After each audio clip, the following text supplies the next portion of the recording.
All right, hello out there in heavy metal land. This is your host, Alan, and once again, it is time to Let's Talk Metal. All right, tonight I am going to be talking about one of the real classic heavy metal albums, one of the seminal releases that played a pivotal role in the development of all heavy metal through the 1980s and on through the modern day, really. It's by a band that kind of got a little bit buried by time and dust with the ages because they didn't put out a whole lot of heavy metal material.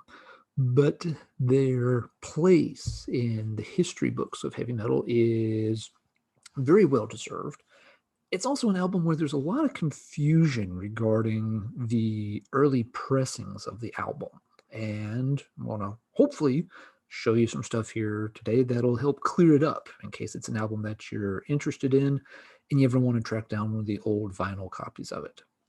So, what am I talking about? I'm talking about the one and only Lightning to the Nations by Diamond Head. The idea for doing this video was inspired by one of the videos over on Andy's channel, Cloudy Melder. Nice guy. He's and I have chatted in the comments quite a bit for here and there. And I noticed over on his channel he had done a video where he reviewed a recent reissue of Lightning to the Nations. So what the band did in 2020 to sort of commemorate the 40th anniversary of the album. Yes, albums that came out in 1980 are 40 years old. I'm old. If you're watching this, you're probably old, unless your name is Devin.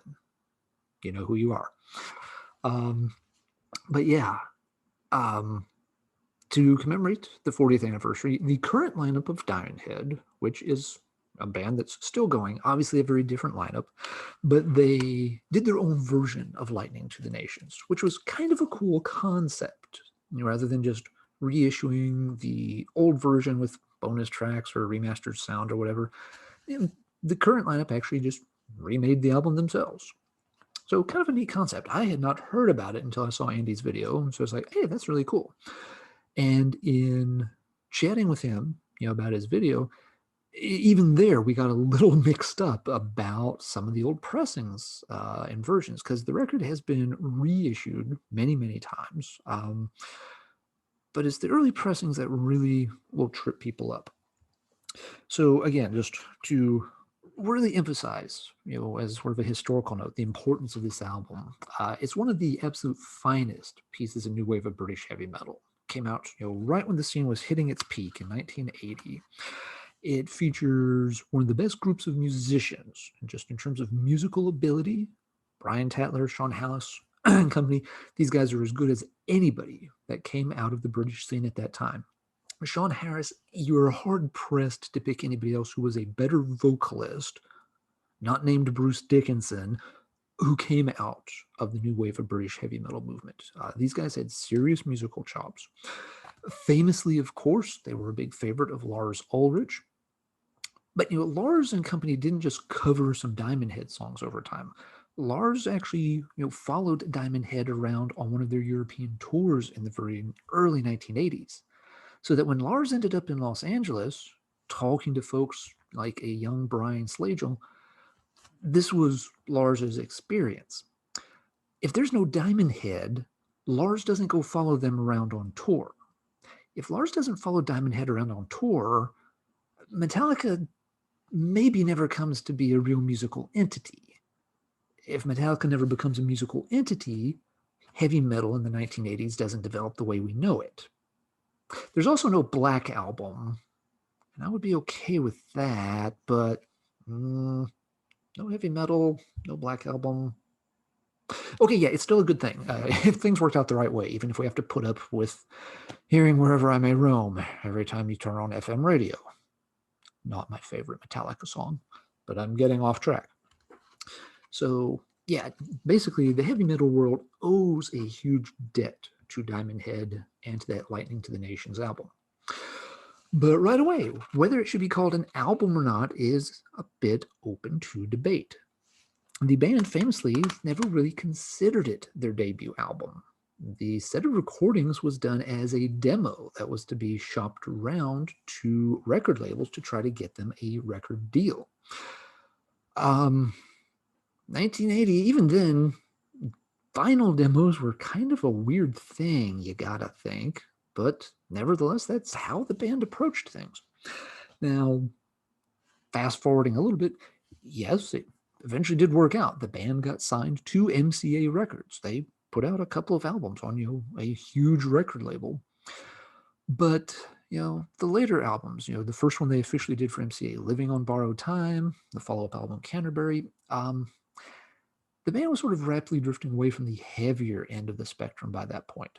Famously, the band didn't necessarily consider themselves heavy metal per se.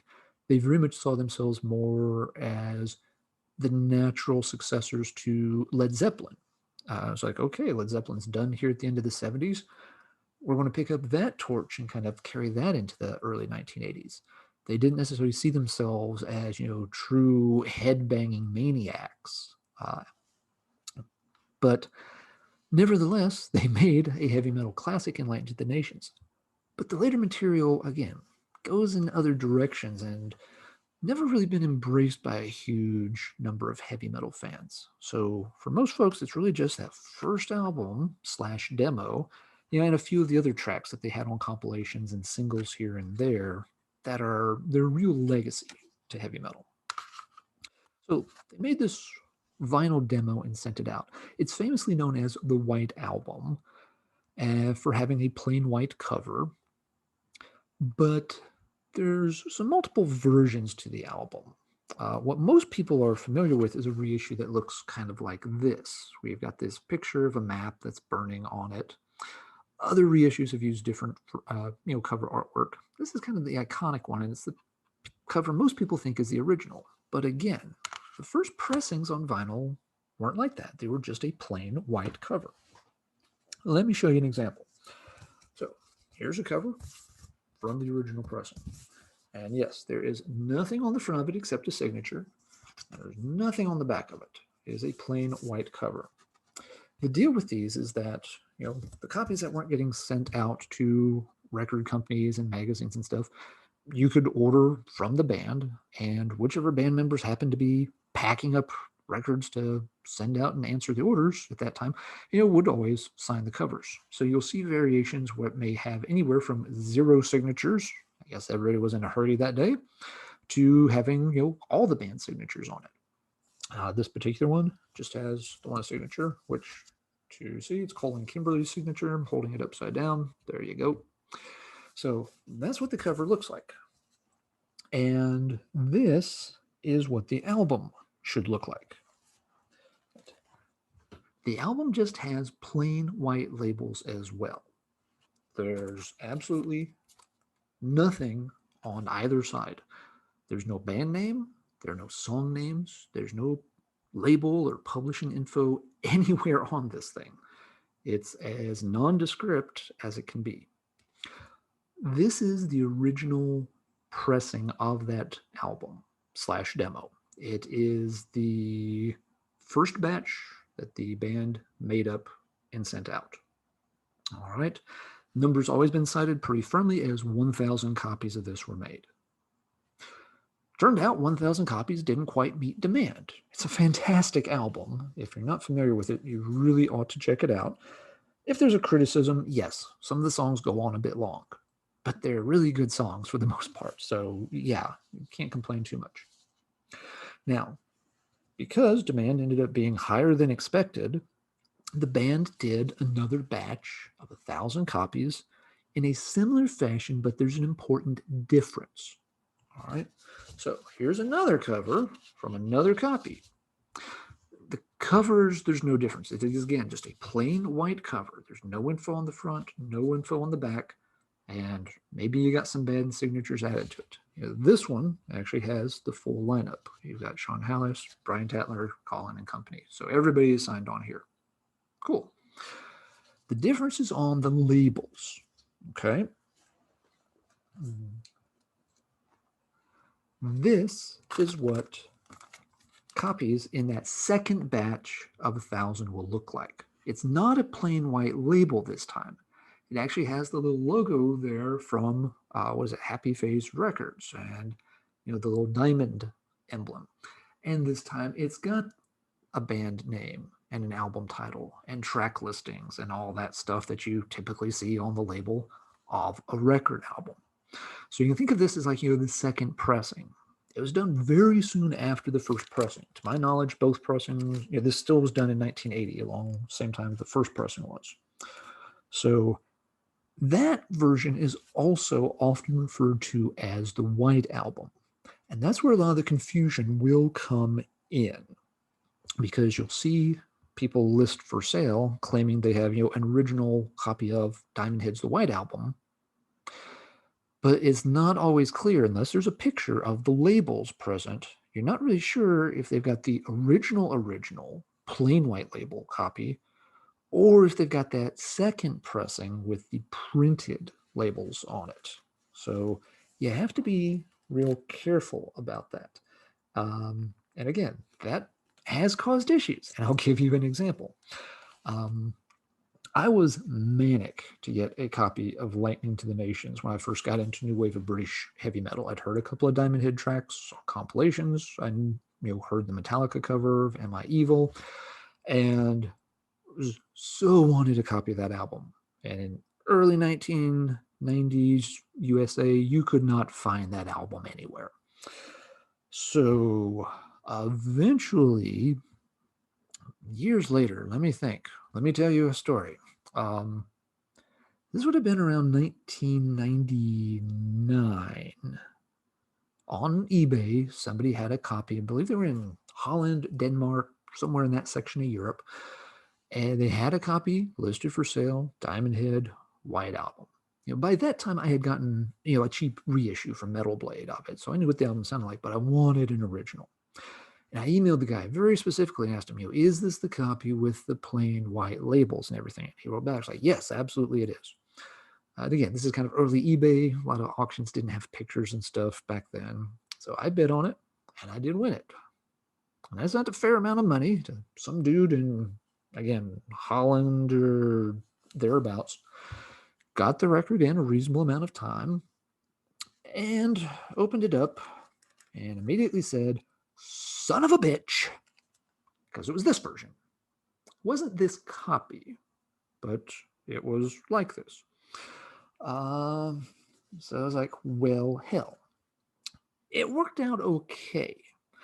The big part of the problem was, it was a nice copy, but I already had this copy that I've got here in my hand. I'd picked this up when one of the old-time big-name collectors, Paul Rote, sold his vinyl collection. That was around 97-ish. So I'd gotten Paul's copy of Lightning to the Nations, which I'm holding here. So I didn't need another copy like this.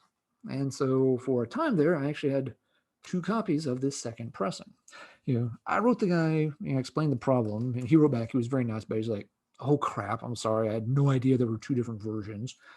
We worked it out pretty well. I actually ended up keeping the copy. He gave me a partial refund, and I traded the duplicate copy and got some really nice new wave of British heavy metal singles and Italian metal LPs from the guys that ran the OPM Records label back then.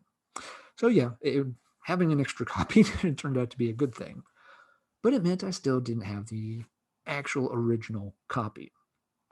The original that I showed you at the start of this little ramble, moving these around very, very carefully. Yeah, the deal on this one, I got this off eBay, but it would take me about another 8 years after that mess up in 1999 to get this. Another big heavy metal vinyl collector, Jim Cranford, who was one of the guys tied to OPM Records, one of the big names behind it, had sold most of his heavy metal collection right there around 2005, 2006, 2007 timeframe. And when he put up his copy of Lightning to the Nations, it was the original white vinyl copy. And I kind of suspected he had it. It was going to come up sooner or later. I had been, eating, cat food and sleeping in alleys and doing things for people to save all my money for a while because I wanted to win it when it came up. And he listed it. And I watched it, was ready to bid on it that day. When I checked on it that morning, it was going to close. His auction's always closed right around lunchtime. And I checked on it that morning, and the bloody thing was over $300. And I was just like, oh, son of a bitch. It's now out of my price range. It didn't help that, Jim's, he had some flyers, some paraphernalia that he included in it. So that was, pushing people to bid a little more. Jim's collection records were always, famously in great condition, so people were willing to bid more. Jim had an excellent reputation among collectors. You knew you were going to get exactly what he said it was. There was no worries about it being, condition problems or a bootleg or anything like that. So Jim's auctions went very well for Jim. Not so well for those of us that were on a tight budget trying to bid and win on some of them.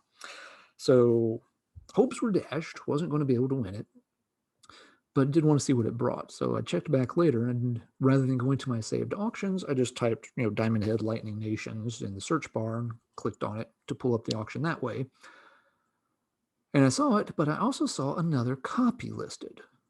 And I'm just thinking like, that can't be right. What's going on there? And so I looked at this other auction, wasn't Jim's, and son of a bitch, there was another copy of an original white label pressing, Lightning to the Nations, closing on eBay on the same day, about 3 or 4 hours after Jim's copy. It was going to close late in the afternoon. Couldn't believe it. I had not seen one of these and had been looking for it for over a decade at that point. Again, Jim's copy was, climbed on up. It was out of my price range. I don't think I even put in a bid at that point. I just couldn't afford that. You can only eat so much cat food casserole, even in the name of heavy metal. But later that afternoon, double checked on this one, and this copy sold for significantly less. So, and nobody else really contested it. So I got it for a very fair price, and I was extremely happy to do so. The guy I got it from was really nice. It was selling it.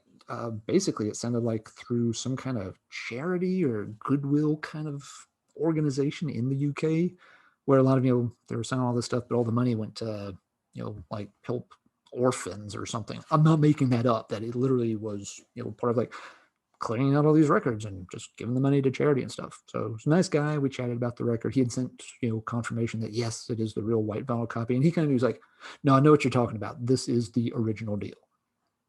And that's how I ended up with that copy. Okay, so TLDR.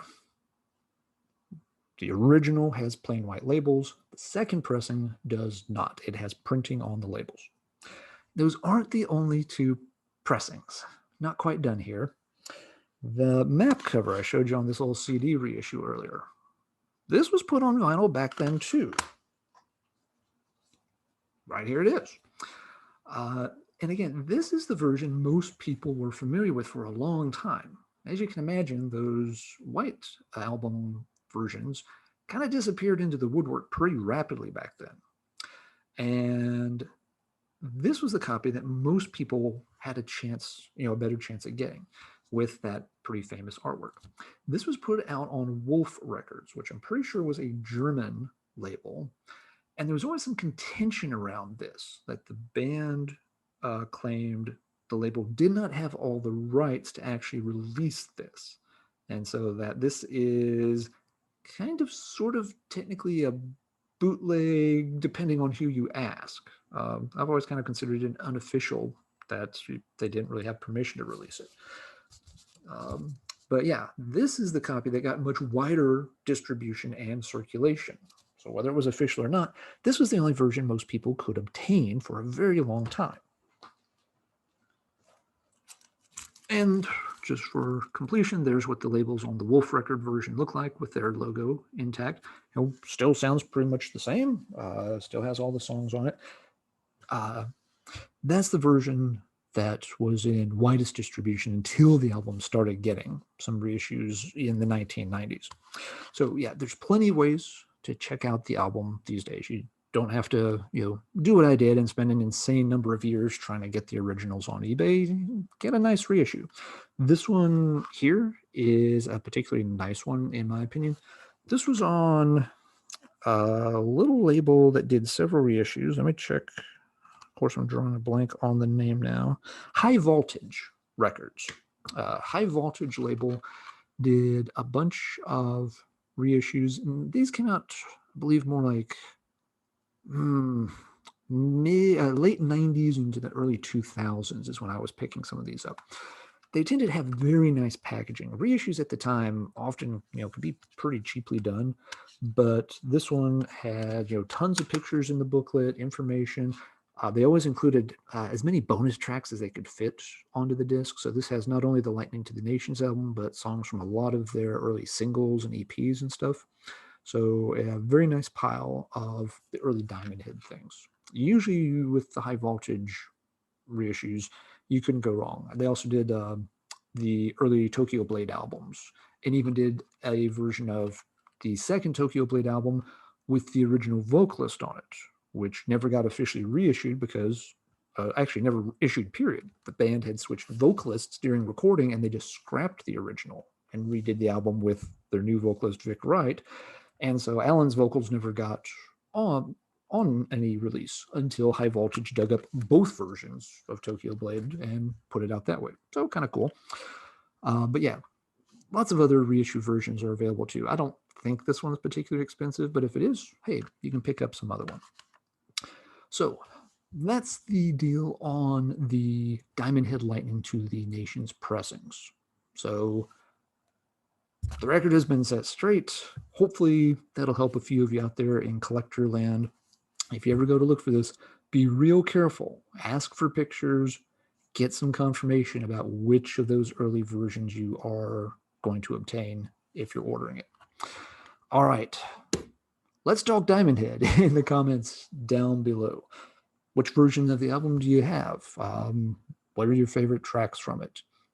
Are you one of those people that actually like Living on Borrowed Time a whole lot? It has several good songs on it. The good songs you can tell were the older songs in their catalog, and the newer material was not as heavy, but hey, tell me I'm a jerk and prove me wrong. Leave a comment down below, and we'll be glad to chat about it.